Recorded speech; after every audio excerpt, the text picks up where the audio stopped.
Whether you are a beginner or a professional gardener, there are so many ways you can create beautiful plantscapes in your home, in and out of your home. Today, Jen Reynolds, who's an eco-journalist, is here to teach us a method called container gardening. She is in studio with an array of beautiful things. Jen, it's always great to have you. Thanks for having me, Kelsey. Okay, so we are gonna start off with just like what is container gardening and what are the benefits? So the whole idea is about creating mini gardens in pots. Okay. So we can do this with big pots, with smaller pots. Really, it is kind of about choosing the right plants and choosing the right pots at the same time. And there's a whole art to this. Like garden centers hire people to create planters for them that you can buy. We're gonna show you how to do that, perhaps on a better deal as well, and not spend it necessarily as much money. How do you pick the right pot to plant within? Well, first of all, you have to think about, is it sun or shade? Where are your plants going? And then what do you have that you want to put into your planter? So you can go with rustic. I love things like this is a colander that I just spray painted. I got at it's an old one, and I just spray painted it black. It has little holes already in the bottom, for and I can put my marigolds in there, which are perfect next to my herbs and other pots too. I have an old shell that I always love to look plant at this, up you guys. too. Look how creative this is. Basically, anything that has like space to be able to hold something, exactly, you can create it. For something like this, do you need to do things inside to create drainage opportunities? That shell, I didn't put a drainage hole in it, but the other ones do have drainage. So you do have to be creative. This is a fiberglass planter I picked up on the side of the road, and I just for free, and I just put paint on top of it. So it was easy, and it's going to last a long time. But really, when you are picking a planter, you want to invest like something big where you're going to create a big garden, and this is going to be your focal point. You want to invest in something that is all weatherproof, especially something that's been tested for the Canadian winters. So these big plastic planters are fantastic. They're a little bit more of an investment, but these ones, worth it. They're totally worth it. Okay. So you're spending around like $100 or so, but these planters are going to last a lifetime. The most sustainable things are the things you already have.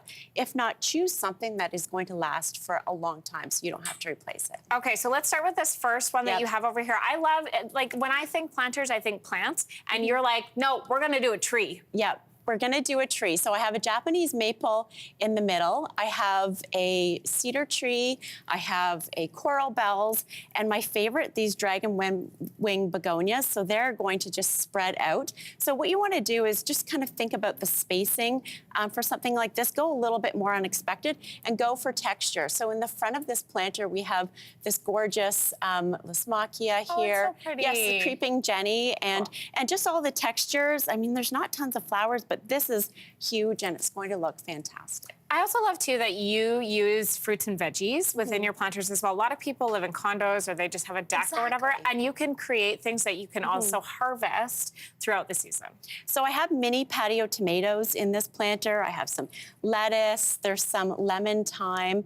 Just smell this, it smells amazing. Oh my gosh, that's beautiful. So it has all the senses, and I'm going to put it with my marigolds to bring in the pollinators, to just really pull all these fun things together. These are nasturtiums, and I've done everything here in a warm color scheme with yellows, kind of like a strawberries and cream type thing, and these nasturtiums are going to bloom in oranges and yellows too, and spill over too. So you want to think about, the spillers. I always say like, the thrillers and the thrillers and spillers. Exactly. I love those that. kind of things too. You would never be a Jen Reynolds segment if we weren't planting and getting our hands dirty. So what do I have here? So what you have here is a tropical plant, and you're going to put it into the planter. So when we have the plants like this, what you want to do, if you're putting these, there's a lot of things in this planter. It's very layered. So what you want to do is just kind of massage the roots on the bottom. So when you put the plants in, that they're all going to grow together and get into the soil, because we want to start with a good potting soil that also has a little bit of compost in it too. This is beautiful. And if you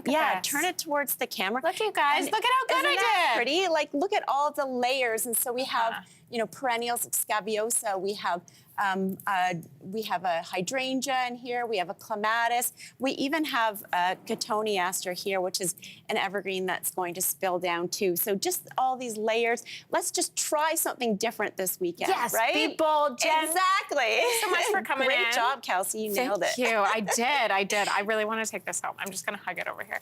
Thanks for coming in. Great. Thanks for having me. We'll be right back.